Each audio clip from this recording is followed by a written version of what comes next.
नेता बनने के लिए भी परीक्षा होनी चाहिए, क्योंकि जब हर सरकारी नौकरी के लिए परीक्षा अनिवार्य है तो नेता बनने नहीं, इससे ये सुनिश्चित होगा कि देश को एक सच्चा और शिक्षित नेता मिले, नकली कोई निरक्षर नेता नहीं। जिनको अनाज महंगा लगता है वो एक दिन पैसा, सोना, चांदी खाकर देखें। जिनको किसान की मेहनत केवल ढोंग लगती है, एक दिन खेत के कीचड़ की ठंड में रात को जाकर देख लें। जो अपने घर में ही अलग अलग काम के लिए भी चप्पल घर में रखते हैं, एक दिन खेत में नंगे पैर काम करके देख लें। नेतागिरी करो तो ऐसी करो कि किसी गरीब मजदूर का आपके एक फोन से काम हो जाए, वरना ये चमचागिरी बंद करो। और फोटो खिंचवाने से कोई नेता नहीं बनते, मंच पर माला पहन लेने से सेवा नहीं होती। असली नेतागिरी वो है जहाँ किसी का राशन अटका हो और निकल जाए, किसी का अस्पताल में बेड न मिल रहा हो और मिल जाए, किसी की पेंशन रुकी हो और शुरू हो जाए। आज राजनीति में पद बहुत हैं, लेकिन जिम्मेदारी कम है। अगर आपकी पहचान से सिर्फ आपका फायदा होता है तो वो नेतागिरी नहीं, नेटवर्किंग है। नेतागिरी सेवा है, सत्ता नहीं। और जो सेवा नहीं कर सकता उसे सिर्फ कुर्सी की भूख है। अगर आपको भी लगता है कि असली नेता वही है जो आम आदमी के काम आए, तो इस रील को ज्यादा से ज्यादा शेयर करें और हमें फॉलो करके सपोर्ट करें, ताकि हम ऐसे ही आवाज उठाते रहें। इस देश में दारू जरूरी नहीं है, लेकिन उसको बनाने वाला अमीर है।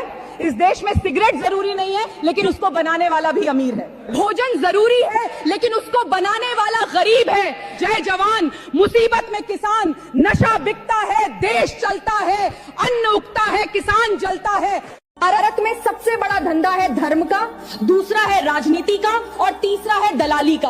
और मजे की बात यह है, ये तीनों ही टैक्स फ्री हैं। यहाँ भगवान के नाम पर भीड़ बेची जाती है, वोट के नाम पर डर बेचा जाता है और सिस्टम के नाम पर ईमान बेचा जाता है। लेकिन टैक्स कौन देता है? वो आम इंसान जो सुबह से शाम तक पसीना बहाता है। धर्म लोगों को जोड़ने के लिए था, लेकिन अब उसे बाजार बना दिया गया। राजनीति सेवा के लिए थी, लेकिन उसे सौदा बना दिया गया। और दलाली ऐसी जड़ पकड़ चुकी है कि बिना उसके फाइल तक हिलती नहीं, और हम चुप रहते हैं। जबकि शहीद भगत सिंह ने कहा था, इंकलाब जिंदाबाद। ये नारा कुर्सी बचाने के लिए नहीं, सिस्टम बदलने के लिए था। आज जरूरत है उसी इंकलाब की, जो दिमाग में आए, जो सवाल पूछे और जो अंधभक्ति तोड़े। क्योंकि जब जनता डरना छोड़ देती है, तब सबसे बड़े धंधे बंद हो जाते हैं। और जिस दिन आम आदमी जाग गया ना, उस दिन ये टैक्स फ्री खेल भी हिसाब देने पे मजबूर। अगर किसान का अनाज इतना सस्ता है कि देश के लोगों का पेट भर सके, तो शिक्षा भी इतनी सस्ती होनी चाहिए कि किसान का हर बच्चा पढ़ सके।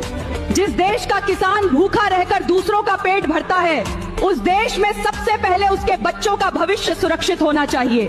अनाज सस्ता करने की उम्मीद किसान से रखते हो, लेकिन शिक्षा महंगी रखकर उसके सपनों को कुचल देते हो।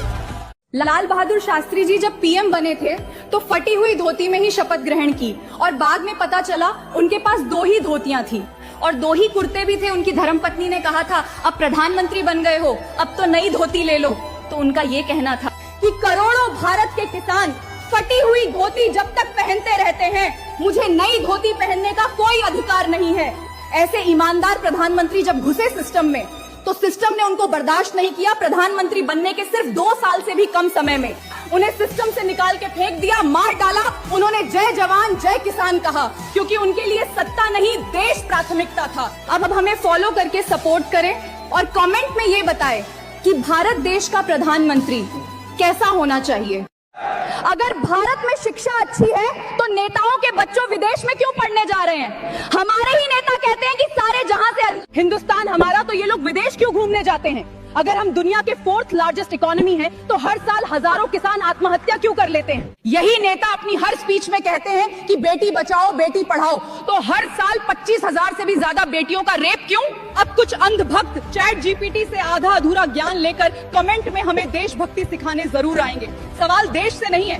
भारत एक ऐसा गरीब देश है जिसके सारे मंत्री करोड़पति हैं,